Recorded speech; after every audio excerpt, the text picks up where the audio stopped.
નમસ્કાર, હું હર્ષ India news ગુજરાતમાં આપનું સ્વાગત છે। સમાચારની શરૂઆત કરીશું ઉમરેઠથી। ઉમરેઠ વિધાનસભાની પેટા ચૂંટણીને લઈને રાજકીય ગરમાવો અત્યારે હાલ તેજ થઈ રહ્યો છે અને વધી રહ્યો છે। કોંગ્રેસ દ્વારા 30 વર્ષના અનુભવ ધરાવતા વરિષ્ઠ નેતા ભૃગરાજસિંહ ચૌહાણ ઉમેદવાર તરીકે મેદાનમાં ઉતરવામાં આવ્યા છે અને આ કોંગ્રેસે ઉમેદવાર જાહેર કર્યા બાદ ભૃગરાજસિંહ ચૌહાણ આણંદ જિલ્લા કોંગ્રેસ સમિતિ કાર્યાલય ખાતે પહોંચ્યા હતા, જ્યાં જિલ્લા કોંગ્રેસ પ્રમુખ અલ્પેશ પઢિયાર સહિત કાર્યકર્તાઓ દ્વારા તેમનું ઉષ્માભેર સ્વાગત કરવામાં આવ્યું।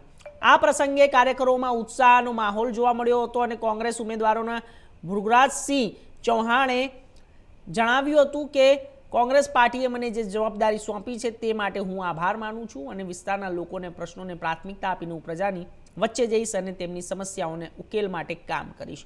વિશ્વાસ છે કે પ્રજાના આશીર્વાદથી અમે આ ચૂંટણીમાં ચોક્કસ જીત મેળવીશું। ઉમરેઠ બેઠક પર હવે ચૂંટણી રસપ્રદ બની રહી છે। તમામ પક્ષો માટે હવે જ્યારે દ્વારા જોરશોરથી પ્રચાર શરૂ કરી દેવામાં આવ્યો છે।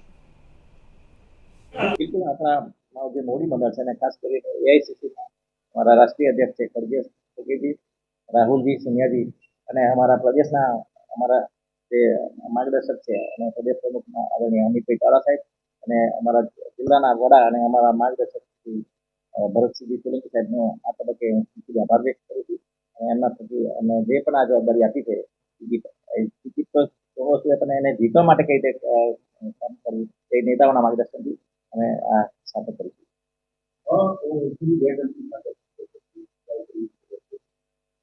ભારતીય જનતા પાર્ટીના શાસનથી પ્રજા ત્રસ્ત છે।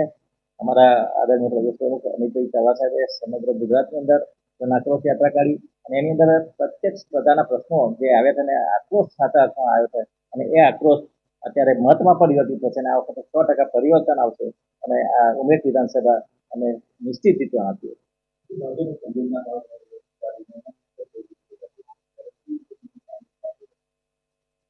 ઠીક છે, આજે આદરણીય ગોવિંદભાઈ પરમાર એમનું નિધન થયું છે, એ અમારા આદરણીય આગેવાન હતા, પરંતુ સંવેદનાની વસ્તુ તો સ્વાભાવિક છે કે એ હોય સંવેદના, પરંતુ અહીંયા જે અમારી જે લડાઈ છે એ કોંગ્રેસ અને ભાજપ સામેની છે અને વિચારધારાની લડાઈ છે અને એ રીતે અમે લગાવતી રહીશું અને લોકશાહી બચાવવા માટે અમારું જે મિશન છે એ પૂરું કરી અને આ વખતે અમે નિશ્ચિત કરીશું। છેવાડાના ગામોની અંદર ઘણી બધી સમસ્યાઓ છે અને ભારતીય જનતા પાર્ટીના શાસનમાં જે ખરેખર પ્રજાના પ્રશ્નો છે એ હલ થયા નથી। અમારે રસ્તાના હોય, પાણીના હોય, હજુ પીવાના પાણીમાં તમે જો તો ઘણા બધું ટીડીએસ ને એવું બધા પ્રશ્નો છે। હજુ જે પેલી પાણી પુરવઠાની યોજના છે, નલ સે જલ યોજના, એનો પણ લોકોને લાભ મળ્યો નથી। એટલે આવા ઘણા બધા પ્રશ્નો કે જે સાચા અર્થમાં પ્રજાની જરૂરિયાત છે, પાયાની સુવિધાઓ